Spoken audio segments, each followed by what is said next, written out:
Bonjour, ici Francis Gosselin. Alors, il y a plusieurs personnes qui m'ont demandé Francis, qu'est-ce que tu apportes dans ton pack-sac pour aller faire le chemin de Compostelle?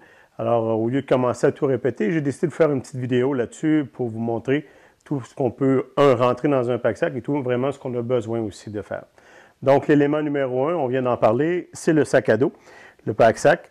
Alors, moi, j'ai un Osprey avec un Kestrel 68 litres qui me permet d'avoir, pour quelques onces de plus d'espace, ce qui me permet de ne pas être obligé de toujours mettre mon stock dans des sacs compressés. Alors ça me donne une liberté que peut-être que ceux qui veulent avoir des sacs plus petits sont obligés plus de compresser toujours. Donc ça, c'est chose numéro 1.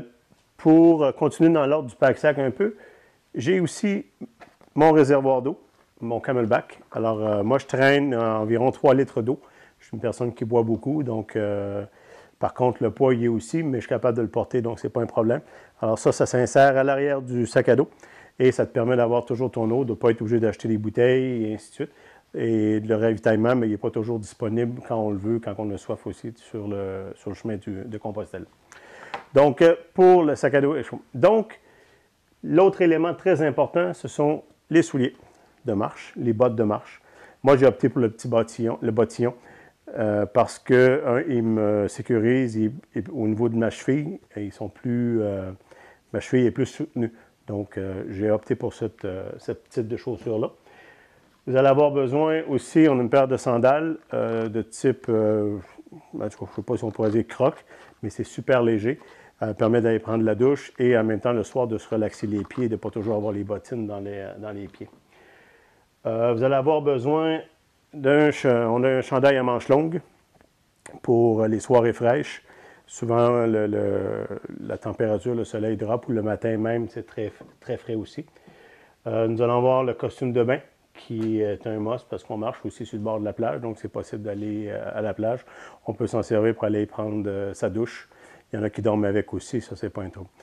Le pantalon cargo que vous allez avoir qui fait le short en même temps.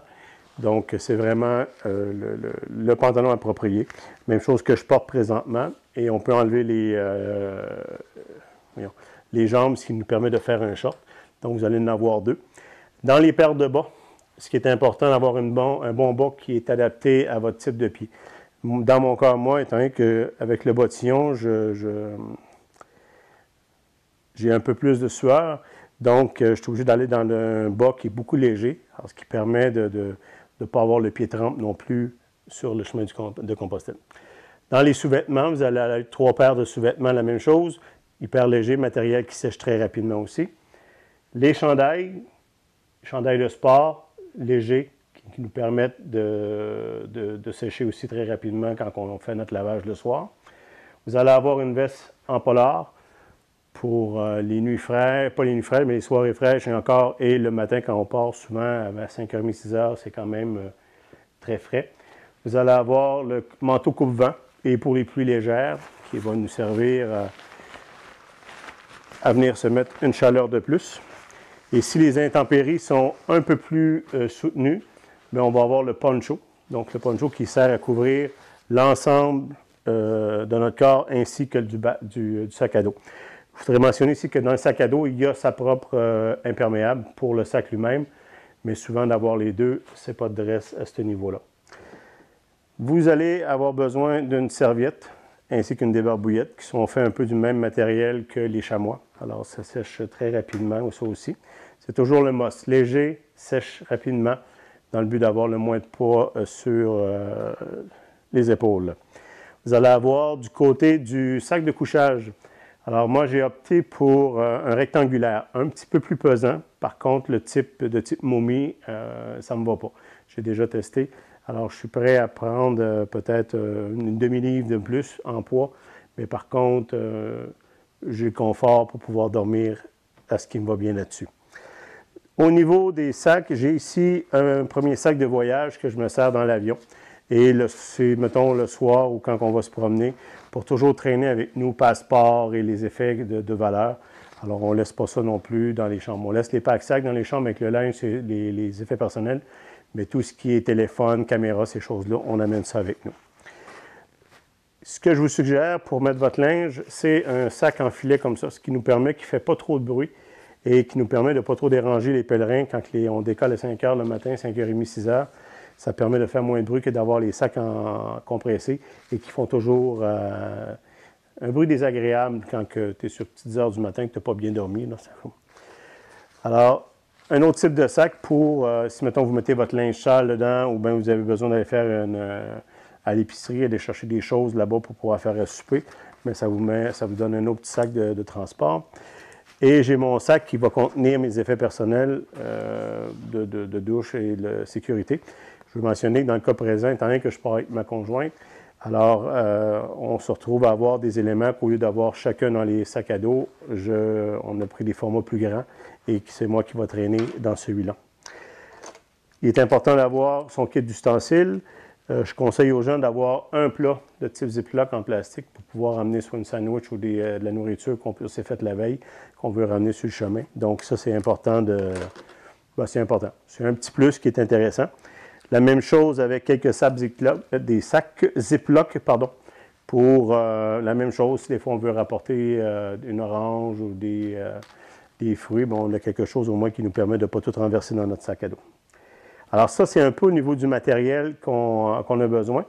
Je vais faire un survol des effets personnels que vous avez besoin, des crèmes, ces choses-là. Donc, naturellement, antidurifique, shampoing, savon à la lessive, la crème pour les pieds.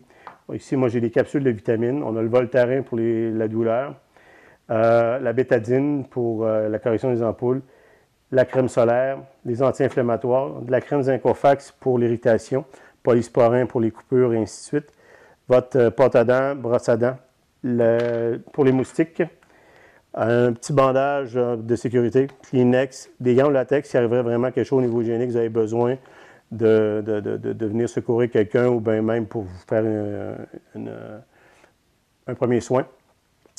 Papier de toilette, la petite pharmacie médication, ce que vous avez besoin, d'Imodium, Advil et ces choses-là, donc vous pouvez en avoir un petit peu.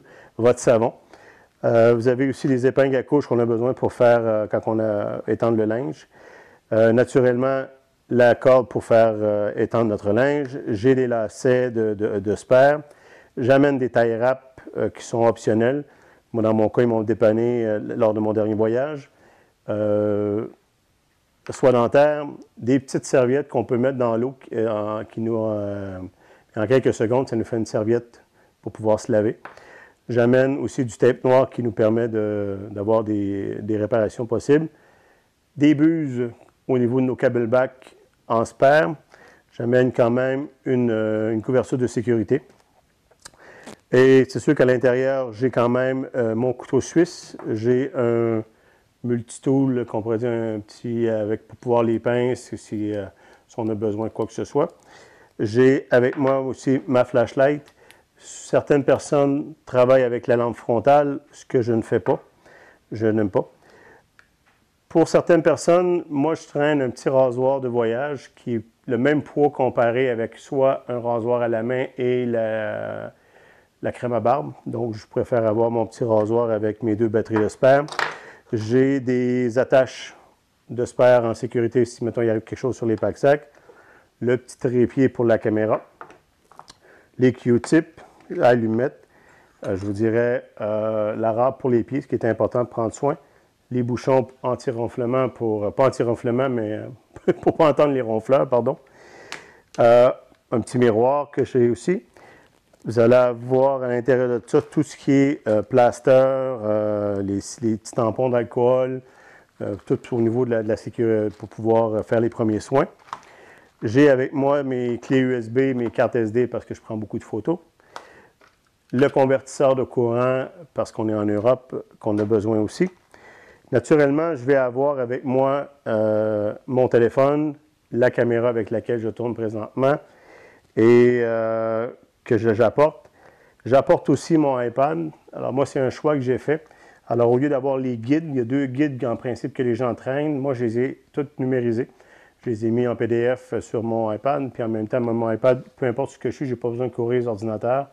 Je vais être en connexion partout où il y a du Wi-Fi de toute façon. Et ça me permet d'être plus autonome, puis d'avoir le poids qu'on versus toutes les autres avec les livres combinés. un livre pour prendre des notes, je suis plus rapide avec ça. Et pour le protéger naturellement, j'ai une enveloppe là, qui me permet de le mettre, ainsi que mes papiers importants sont sous-scellés. Ça pour être sûr que tous vos billets d'avion, parce qu'on traîne toujours ça avec nous. Alors d'avoir quelque chose qui protège contre la pluie. Aussi, on traîne le passeport ainsi que notre crédential. Le crédential, c'est le passeport du pèlerin qui nous permet de pouvoir dormir à différents endroits à des coûts beaucoup plus abordables à ce niveau-là. Il y a le chapeau du pèlerin dont je porte, là, qui est un must aussi pour vous protéger du soleil et contre la pluie. Et pour terminer, dans cet ordre-là, ici, j'ai mes bâtons de marche, à laquelle aussi j'ai amené quelques tours de duct tape qui permet de pouvoir, si un soulier, n'importe quoi brise, bien, de pouvoir arriver à faire une petite réparation. Et j'ai poussé l'audace sur un de mes bâtons d'installer une petite vis sur laquelle je vais vous montrer, sur laquelle je fixe ma caméra. Et en marchant, au lieu de toujours sortir ma caméra, mais je l'ai toujours près de la main, toujours prête à prendre mes photos avec. Donc, les bâtons spécialisés coûtaient au-dessus de 100 $. Ça a coûté 31 cents de mettre la vis pour pouvoir avoir le même type de résultat. Alors, c'est un peu ce qui fait le tour de ce que j'amène avec moi dans mon pack-sac. Pour totaliser dans les alentours de entre 12 et 14 kilos. Pour certains, ça peut être lourd. Moi, je le porte, je n'ai pas de problème. C'est un choix que je fais. On part 46 jours quand même. Alors, je veux pas, on part avec peut-être quelques petits extras qui nous permettent d'avoir un peu plus de liberté sur le terrain. Alors, sur ce, si vous avez des questions, gênez-vous pas. Vous avez mon adresse courriel, vous avez mes coordonnées. Et sur ce, je vous souhaite bonne camino et bon voyage.